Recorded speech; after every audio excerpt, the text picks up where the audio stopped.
Orgullosamente guatemaltecos.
Amigo televidente, gracias por estar con nosotros. Ya iniciamos T13 Noticias y justamente lo hacemos recordando a las víctimas un mes después de la violenta erupción del volcán de fuego. Ya conoció los titulares, iniciamos esta emisión.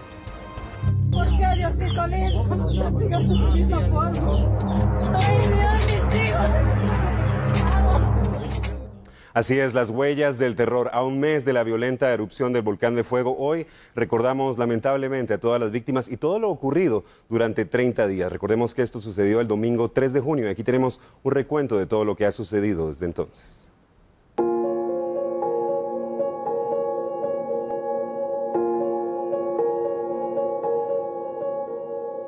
3 de junio de 2018, una fecha que marcó la historia en Guatemala y que muy difícilmente será olvidada. Ese día, el poder de la naturaleza volvió a golpear al país de la eterna primavera, una nación que ha llorado por las secuelas de lluvias y terremotos. En esta ocasión, no se trataba de tormentas o movimientos sísmicos, sino de otro que su magnitud sería desastroso.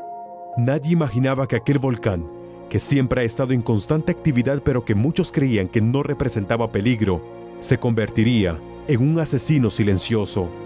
Era domingo. Apenas el sol comenzaba a alumbrar sobre Guatemala.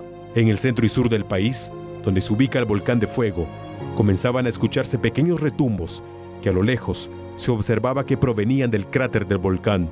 Mientras pasaban los minutos, la situación iba cambiando. En Zacatepeques, Escuintla, Guatemala y Chimaltenango, era visible una columna de humo que comenzaba a formarse en ese volcán.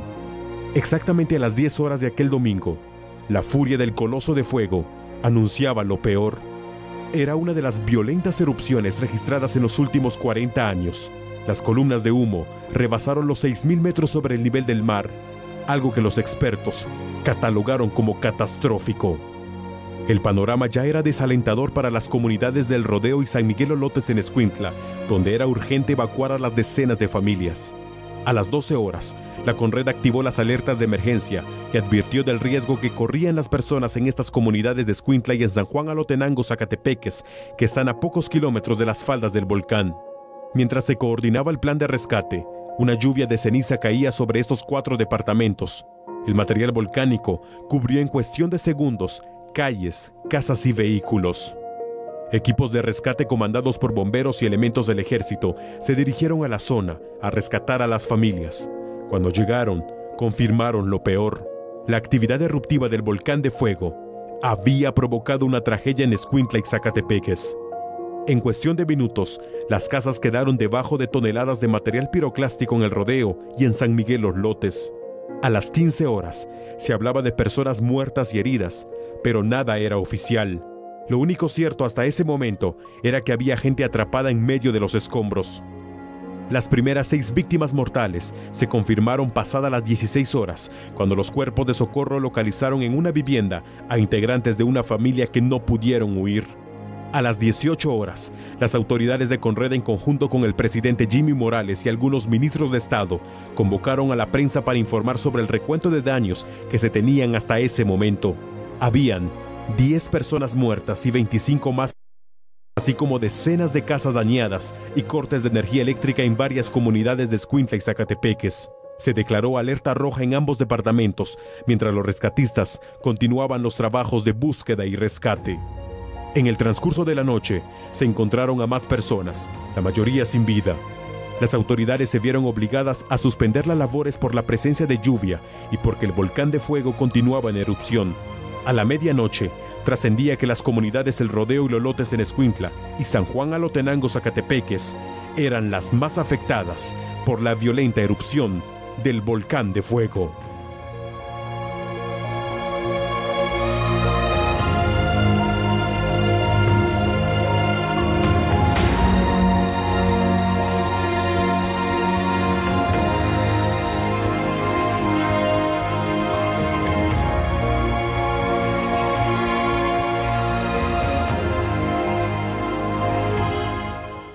Lamentables imágenes que todavía lastiman el corazón. Seguimos abordando este tema y hablamos ahora de las importantes labores de búsqueda y rescate. Prácticamente los cuerpos bomberiles y cuerpos de socorro, todas las personas unieron esfuerzos para lograr sacar a la mayor parte de personas, obviamente, con vida. Fueron 72 horas de mucha lucha y sobre todo contrarreloj.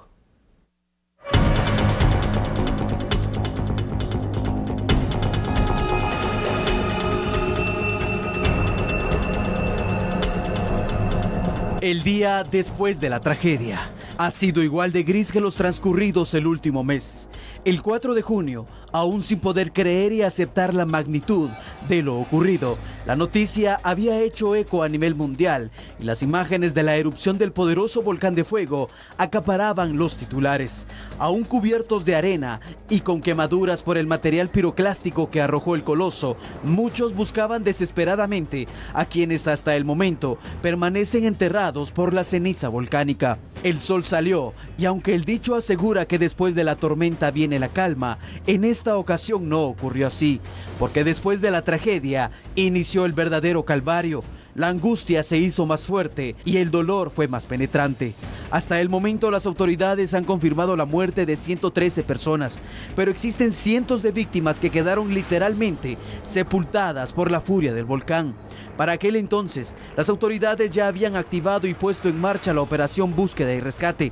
El tiempo es vital en este tipo de tragedias. Los protocolos internacionales establecen que las probabilidades de encontrar a personas con vida después de un desastre natural como este son altas antes de las 72 horas. Pero lo que encontraron los brigadistas no fueron noticias alentadoras. Pese a que hubo rescate de personas con vida, la cifra prácticamente se duplicó si hablamos de aquellas que prácticamente fallecieron carbonizadas. Las imágenes muestran lo mortal que fue la actividad del volcán de fuego y lo peligroso que representaba para los socorristas y algunos pobladores que permanecían en la zona cero ejecutar las tareas de búsqueda. Las alarmas de una próxima erupción tan violenta como la primera permaneció durante la primera semana y eso obviamente apagaba la llama de la esperanza de quienes esperaban encontrar sobrevivientes y ponía en riesgo la vida de aquellos que se rehusaban a dejar abandonados a sus seres queridos. Hasta el momento los días siguen siendo de dolor, frustración, luto, llanto y desesperación. Algunos quizá ya aceptaron que todo lo ocurrido sucedió por voluntad de Dios. Otros aún tienen esperanza de encontrar a sobrevivientes y una buena parte, como nosotros, seguimos rogando por el descanso eterno de las víctimas del poderoso asesino.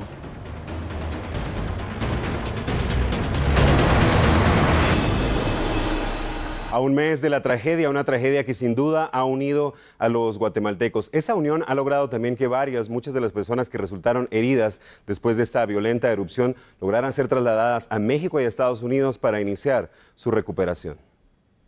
Las cifras no han sido alentadoras desde el pasado 3 de junio. Los datos a la fecha revelan que 28 personas son las heridas. 10 guatemaltecos fueron trasladados al extranjero para ser tratados debido a la magnitud de sus heridas. La mayoría son menores de edad. 6 se encuentran recuperándose en Estados Unidos con un diagnóstico estable. El pasado 20 de junio, una niña que permanecía en Texas falleció y 2 adultos han muerto en México, elevando la cifra a 113 fallecidos. Actualmente aún permanecen 4 pacientes en ese país. A un mes de la tragedia, en la morgue permanecen restos que corresponden a personas calcinadas que no han sido identificadas por la severidad de sus quemaduras. También hay partes humanas a las que los forenses practican distintas pruebas genéticas para tratar de establecer a qué familia pertenecen. Las explosiones del volcán no han desaparecido. Se mantiene el monitoreo sobre el volcán, que continúa generando desgasificación y columnas de ceniza que alcanzan los 4.300 metros de altura sobre el nivel del mar y registra entre 3 y 5 explosiones débiles cada hora, según datos del INSIBUME reportados a la Conred. El peligro no ha cesado. Familias aún buscan a sus seres queridos en la zona cero a pesar de haber sido declarada inhabitable. Hace unos días, la Conred indicaba que el coloso aún representa el terror de la tragedia. Siempre en este tema, las huellas del terror, vamos a continuar ahora actualizando justamente la información de los albergues. Estos lugares que se vieron fuertemente, fueron muy importantes, sobre todo para darle una nueva oportunidad a las personas que prácticamente lo habían perdido todo. De las comunidades El Rodeo y San Miguel Olotes en Escuintla fueron evacuadas 10.800 personas, 2.800 de ellas llevadas a distintos albergues. La mayoría es gente que lo perdió todo. En San Juan Alotenango, Zacatepeques, fue necesario trasladar a los centros de refugio a 760 personas. Hay niños y adolescentes que llegaron hasta esos lugares sin sus padres, que murieron en las comunidades afectadas por la erupción. En cada albergue se escuchan testimonios de sobrevivientes que narran la pesadilla que viven después de la tragedia. Algunos perdieron hasta 25 familiares. Desde el día de la erupción hasta la fecha, los damnificados han permanecido en los 16 albergues, donde también han llegado cientos de guatemaltecos a contribuir con ropa y comida. Mientras los días pasan, los afectados realizan distintas actividades para entretenerse y esperar a que sean reubicados en un lugar adecuado donde vivir.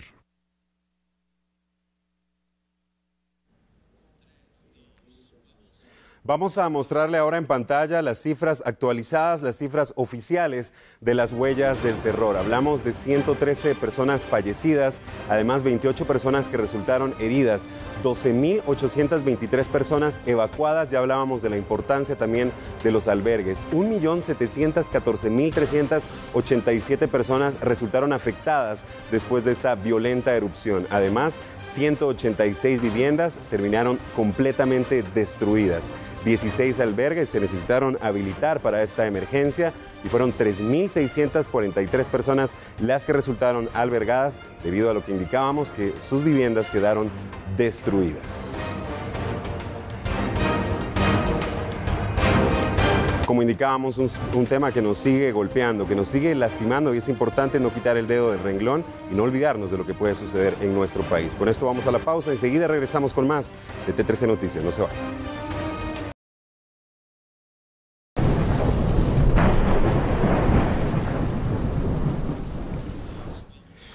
Estamos de regreso, gracias por continuar con nosotros. Mucha atención, amigo televidente, porque en este momento vamos a hablar del pronóstico del clima para las próximas horas, que es lo que nos va a deparar a los guatemaltecos en todo el territorio nacional. Escuchemos.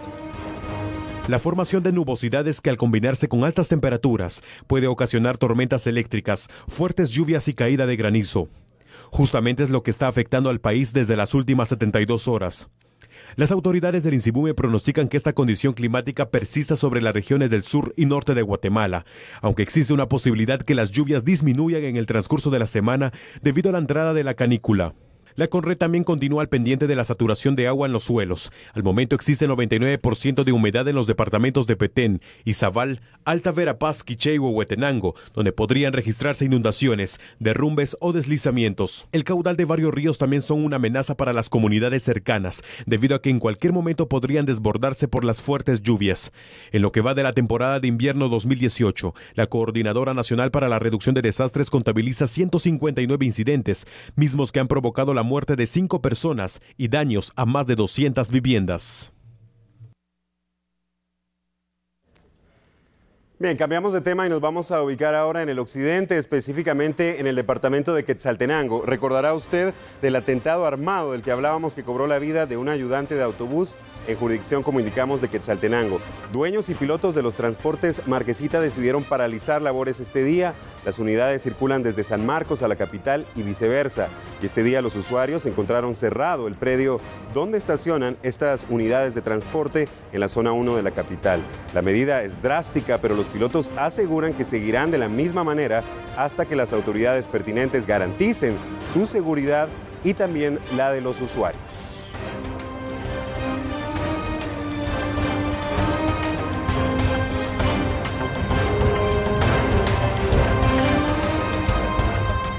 Regresamos a Ciudad Capital y nos ubicamos ahora en un sector de la zona 4. En este lugar, vea usted cómo ha terminado este vehículo. Prendió en llamas. Los bomberos municipales rápidamente llegaron al lugar para atender la emergencia. Afortunadamente no se reportaron personas lastimadas. El propietario de este automóvil indicó que en apariencia las llamas iniciaron por un cortocircuito en el sistema eléctrico del vehículo. Los bomberos lograron sofocar las llamas de inmediato, aunque los daños, como usted puede observar, para el automóvil sí fueron de consideración.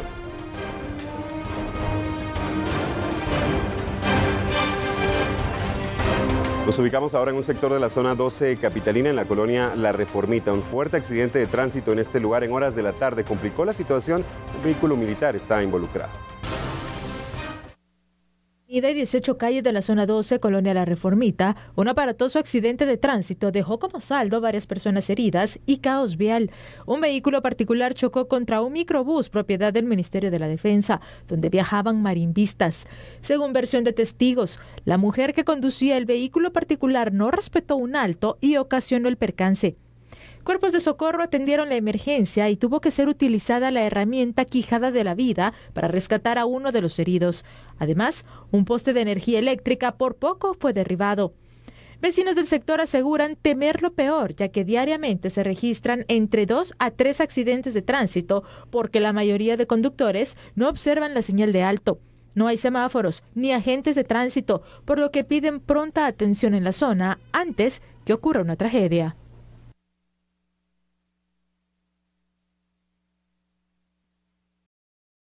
Información de última hora que sin duda usted necesita conocer y nosotros se lo vamos a trasladar. En pocos minutos tenemos a Mabel Saucedo, la periodista, en el lugar de los hechos. Estará ampliando el detalle de 2 ataques armados que se han registrado en los últimos minutos en zona 5 y zona 18 capitalina. Hasta el momento se habla de 3 personas fallecidas. Como le indico, Mabel Saucedo en breves minutos tendrá justamente los detalles de todo lo que ha sucedido con estos ataques simultáneos en zona 5 y zona 18. Lamentable, porque la violencia continúa cobrando vidas en nuestro país.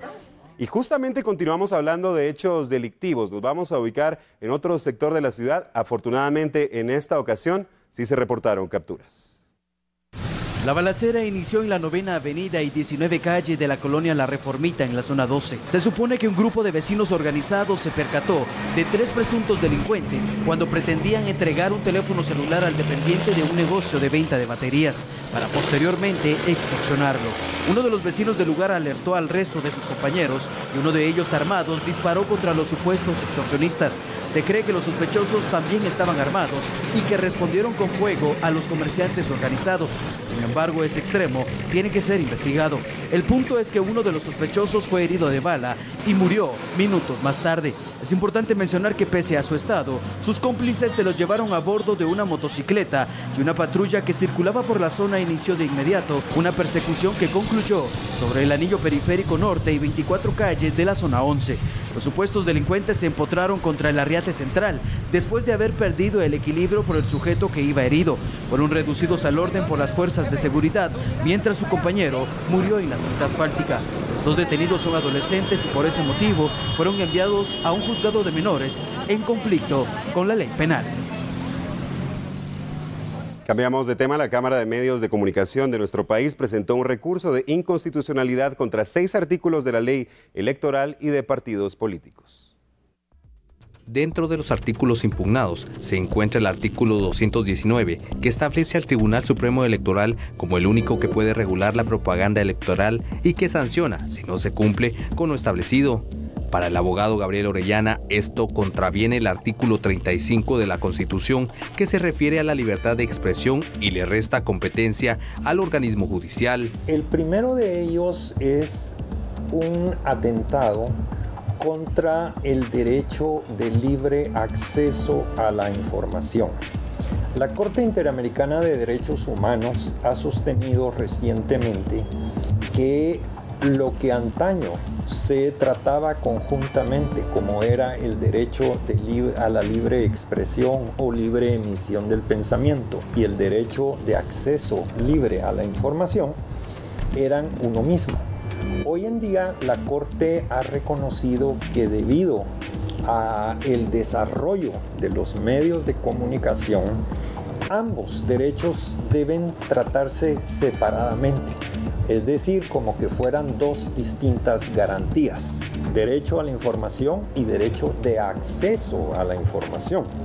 De tal manera que cualquier persona, usted o yo o cualquiera de nosotros, tenemos absoluto derecho de acudir y buscar la información que nosotros consideremos nos es necesaria para el desarrollo de nuestra personalidad. Otros de los artículos señalados corresponden al 220 y 222.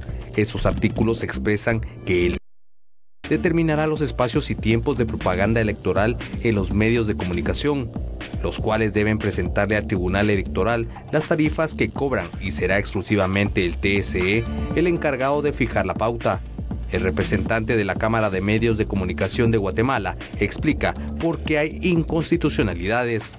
Uno de los abusos que comete la reforma es obligar a que los medios contraten con ella por una tarifa equivalente al 20% de sus tarifas comerciales.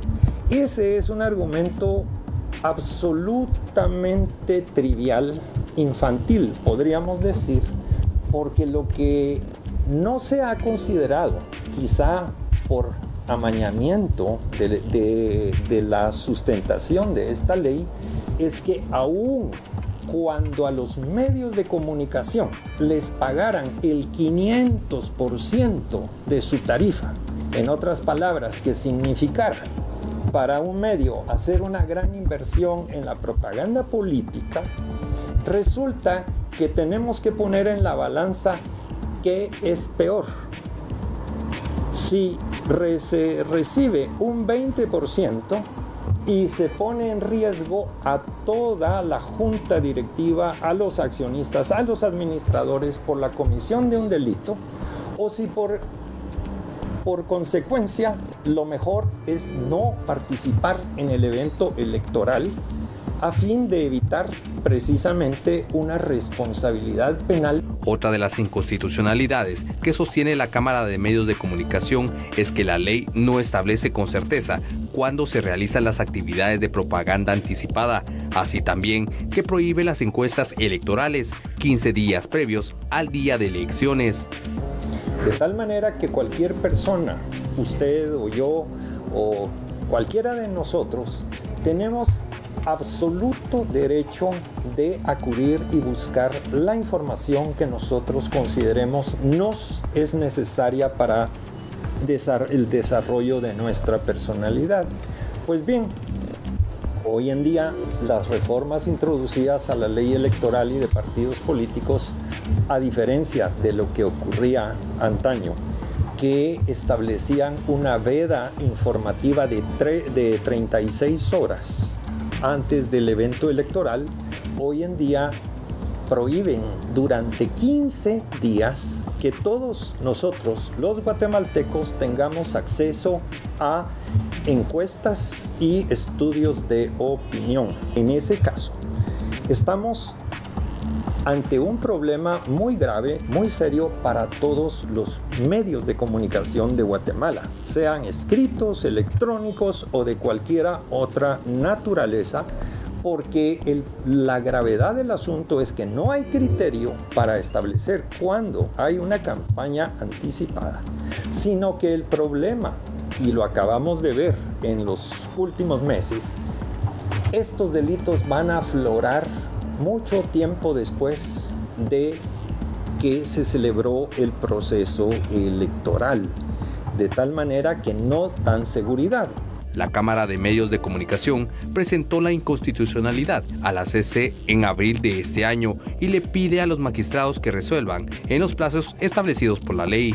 Este planteamiento de inconstitucionalidad se apega a derecho y esperamos y confiamos con que la Corte de Constitucionalidad lo resuelva favorablemente al planteamiento, pero más importante aún, que lo resuelva dentro de los tiempos que el calendario electoral nos va poniendo a todos los ciudadanos. Lo que queda de ver hacia el futuro es algo impredecible, porque, como le digo, la propia jurisprudencia establecida por la Corte de Constitucionalidad ha señalado que cuando hay vicios de procedimiento, ese vicio de procedimiento no afecta solamente al artículo que se está impugnando, sino a todos aquellos que resultaron viciados por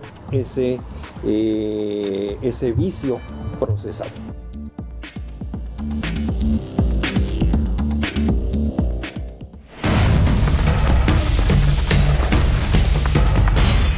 Ya se lo habíamos adelantado, importante información de última hora. Hablamos de ataques simultáneos en zona 5 y zona 18 capitalina. Es la periodista Mabel Saucedo quien tiene los detalles. Mabel, adelante, te escuchamos.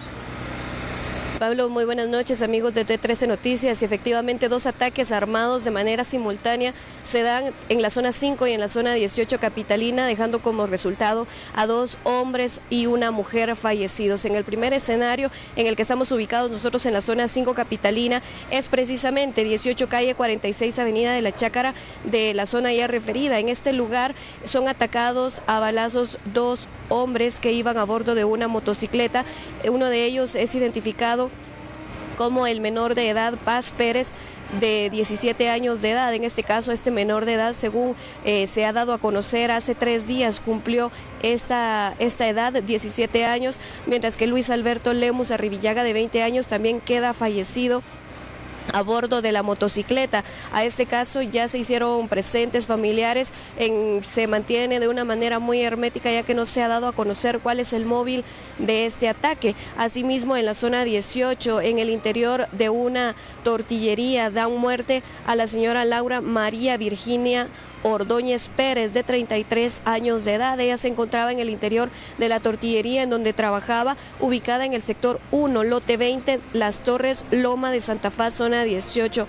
Aquí, aparentemente, en la primera línea de investigación, se conoce que podría tratarse de una situación de extorsión, ya que la mujer de 33 años trabajaba en esta tortillería y aparentemente este sector es acechado por este mal. Así que esta es la información que nosotros podemos llevarle de último minuto. 2 ataques armados, 3 personas fallecidas. Así también ha sido una noche violenta, dando como resultado durante todo el día 4 personas fallecidas y al menos 3 personas heridas en distintos hechos armados. Con esta información nosotros regresamos con ustedes al set principal. Lamentable, sin duda, Mabel. Quiero preguntarte todavía, si me logras escuchar, ¿tienes idea si se monta algún operativo relámpago en estas 2 zonas para dar con el paradero de los responsables? Esto obviamente de parte de las fuerzas de seguridad. Claro, inicialmente en la zona 5 capitalina se da un rastreo por parte de agentes de la Policía Nacional Civil, sin embargo, hasta el momento es con resultados negativos. Igualmente en la zona 18, ya que aparentemente pues las personas que hicieron esos ataques armados se dieron a la fuga en unidades motorizadas y esto pues los hace más veloces ante las autoridades. Hasta el momento no se reporta ninguna captura, pero sí se realizaron rastreos por parte de los agentes de la Policía Nacional Civil.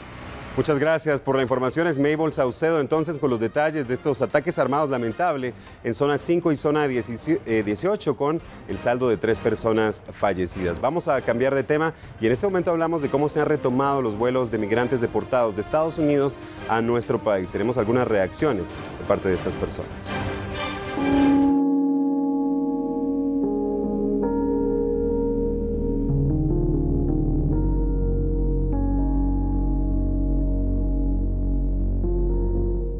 Según la Dirección General de Migración, para este martes se tenía programado 5 vuelos provenientes de Estados Unidos a Guatemala con 559 personas deportadas, entre ellos 481 hombres, 66 mujeres y 12 menores.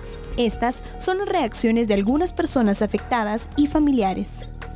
¿Cómo fue el recorrido cuando usted se fue de Guatemala a Estados Unidos? Pues fue algo duro, sí.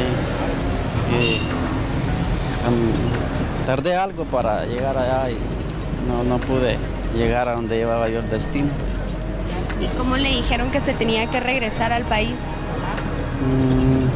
Pues no, la verdad no nos dijeron, ya cuando nos sacaron anoche que tenían salida para Guatemala, eso fue lo que nos dijeron nada más, otra cosa no nos dijeron. ¿Y ahora usted a dónde va a ir? A Jalapa. ¿Usted tiene familiares allá aún? En Jalapa, sí, allá está mi familia. ¿Y tiene pensado irse otra vez o ya no lo va a intentar? No, ya no. ¿Cuántas personas venían en el avión? Como 190, ya bajaron, ahorita a las 12 bajaron como 3 aviones. ¿Y uno de esos venía usted? Sí. ¿Cuándo fue que usted se fue a Estados Unidos? Hace como 2 meses. ¿Y cuánto se tardó de ir de Guatemala a Estados Unidos? ¿Cómo así? ¿En ir? Ajá, los días, digamos, fueron semanas. Fueron 2 semanas. ¿Y cómo fue el recorrido? Pues en México estuvo bien, el único problema fue en la frontera, hay muchos soldados y gente de migración, ya está muy costosa la pasada ya. Fíjese, señor, que a este joven estaba trabajando en los Estados Unidos y a él le capturaron y le quitaron todo.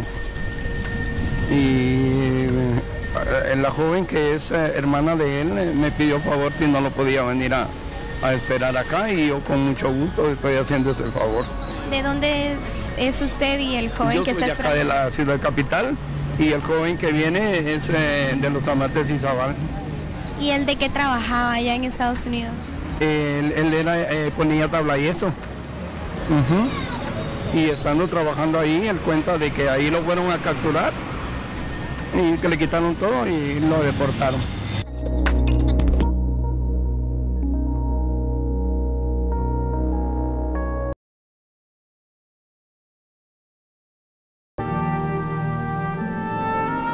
Lamentable tener que continuar hablando de este tipo de noticias. Una recién nacida, menos de 2 semanas de haber nacido, fue abandonada por desalmados en un baño público.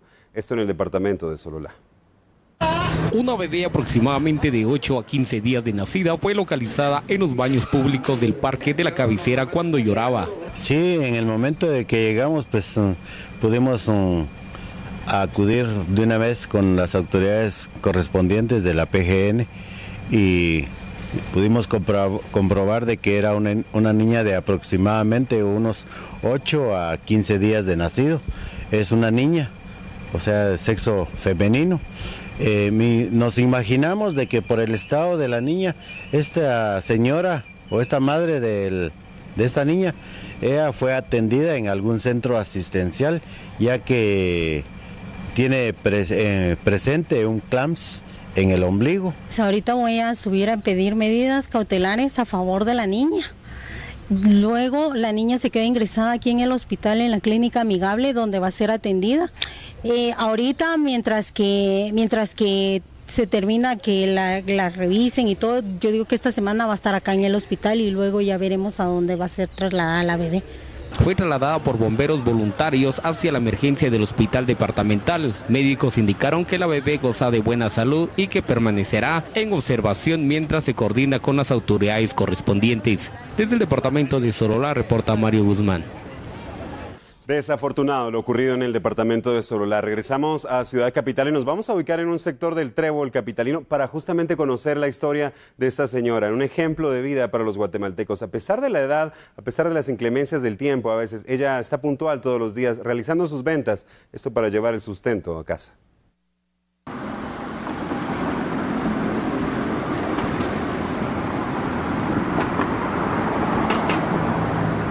Es una mujer de 65 años. Dice llamarse Eva y buena parte de su vida la ha dedicado al comercio. Su avanzada edad no le han pedido continuar luchando para poder sobrevivir. Germán Cabrera, el metido, la encontró en el puente El Trébol en la zona 11 de la capital. Es el lugar donde cada día llega a vender chocolates. Se sube a los autobuses a ofrecerlos y también a las personas que transitan a pie sobre ese puente. Por cada chocolate, ella recibe un quetzal, dinero que utiliza para comprar su comida. Hay días en que permanece hasta altas horas de la noche, con tal de hacer un poquito más de dinero que le sirve para el desayuno del siguiente día. ¿Y el dinerito que gana para acá, para qué le sirve? Para su comida. ¿Vive sola? Sí, vivo.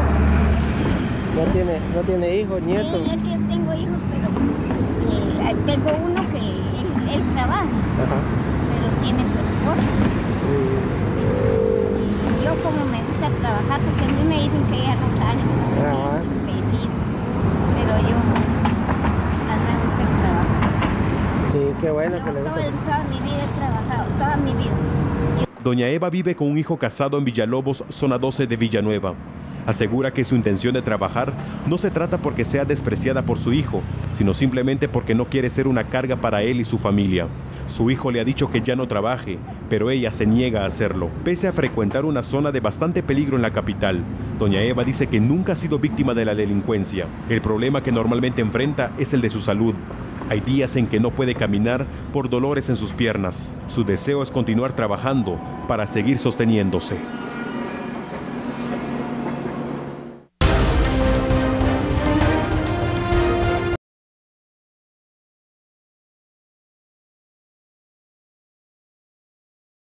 Miley, vamos a hablar de lo que ya adelantabas, lamentable este tipo de información. Nos vamos a ubicar en un sector de la ruta interamericana. Ha sucedido un percance en este lugar y hablamos de personas heridas y fallecidas. Lamentablemente también se habla de que el causante, la persona que iba a bordo de un vehículo, se manejaba en estado de ebriedad y esta persona habría sido la que ocasionó este percance en el que fallece una bebé de apenas 6 meses. También atropella a los padres de esta pequeña, quienes han sido trasladados rápidamente a un centro asistencial y además con heridas de gravedad. Hablamos de que tienen trauma en el cráneo y fracturas en diferentes partes del cuerpo. Los padres de la menor han sido identificados como Ana Gabriela Pineda, de 26 años, y Steve González, de 33. Como le indicamos, ellos ya fueron trasladados al Hospital Nacional por los cuerpos de socorro. Además, hablamos de que las fuerzas de seguridad lograron copar a esta persona. Usted tiene ahí la licencia de conducir del causante. Ya le decíamos, preliminarmente se habla que manejaba en estado de ebriedad. La persona que iba a bordo de este vehículo y que atropelló a esta familia que se dirigía precisamente a la iglesia.